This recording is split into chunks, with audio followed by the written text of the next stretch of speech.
This plant is Leptospermum scoparium, New Zealand tea tree or Manuka, and it's native to New Zealand and Australia.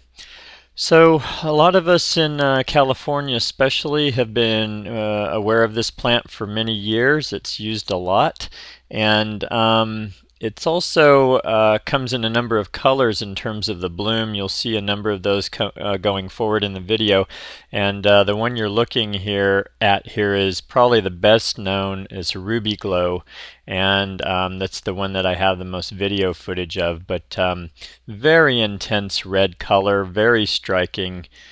Nothing quite like it really that I've ever seen. So when this one's in bloom, it's quite a show.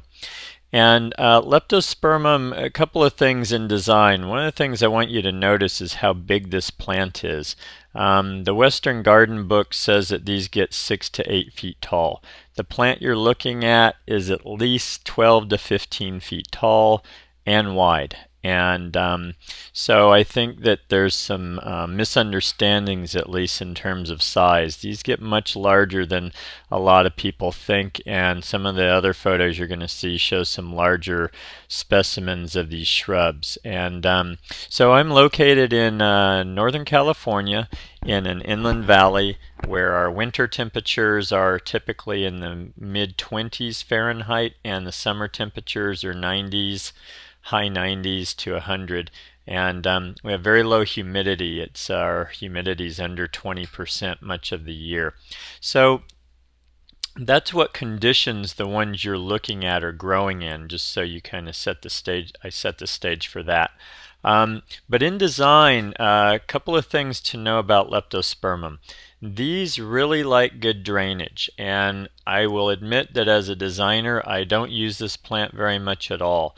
And the reason is that I live in an area where we predominantly have clay soil, and historically I watch these die a lot, and and those are not on my jobs. I just see these used over and over. Even Caltrans, our freeway system here in California, uses them.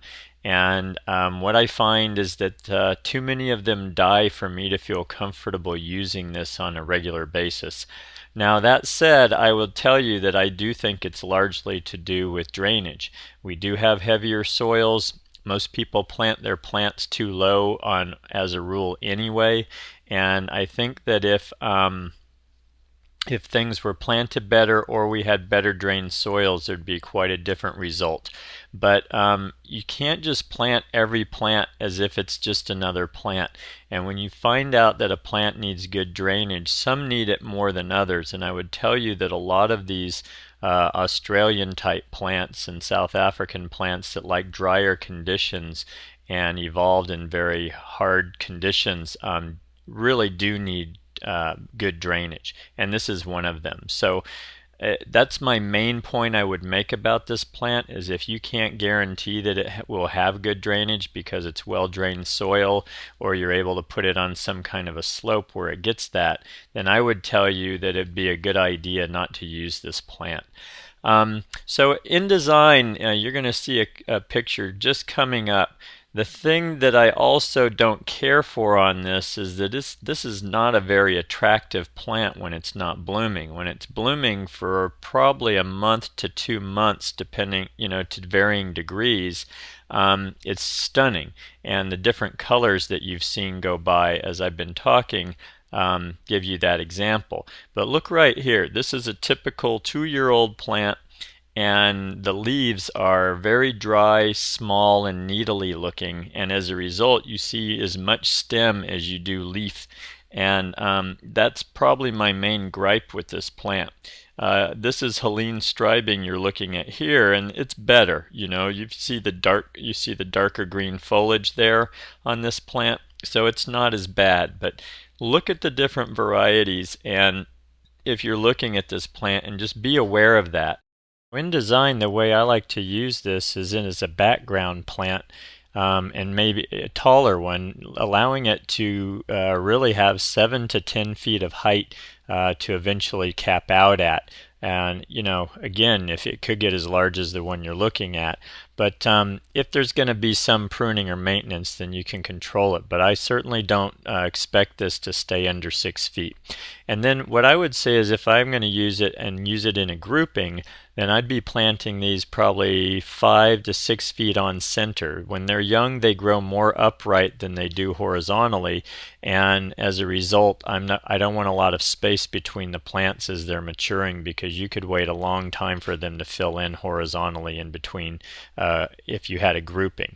So 5 to 6 feet on center from 5 gallon containers is how we would typically use these, and then we would plant them in full sun. We would make sure that they have good drainage as mentioned, and then also drip irrigation is fine for establishing these, and they're very drought tolerant once they're established. They don't really need water once they've been in the ground for a few years. And also they're deer tolerant and low maintenance. These flowers are self-cleaning. You saw some close-ups, but you saw these woody looking berries on there, and that's part of what these flowers become, is they become a seed or berry that stays on the plant for years. They do look much better if they're pruned and tightened up. They're less leggy and just a nice fuller plant. So I would recommend that if I were using these, is to put them in a situation. I don't really love them hard pruned, but I think tightening them up every couple of years is a good idea to minimize the leggy appearance. Like you see here, this to me is well handled. It's not overly pruned, but it certainly has been shaped. And I think those are the main points I wanted to cover with Leptospermum. Can be a very effective plant and certainly a very showy plant if used right. I just think that this is one of those critical ones that if you're going to appreciate and enjoy it in your landscape design, that you have to know what its limitations are and act accordingly. So that's Leptospermum scoparium, New Zealand tea tree, or Manuka. Great evergreen woody shrub. And by the way, temperature, this is hardy down to the low 20s in my experience Fahrenheit, and can certainly take heat above 100 degrees without any problem. Leptospermum scoparium, New Zealand tea tree. Enjoy.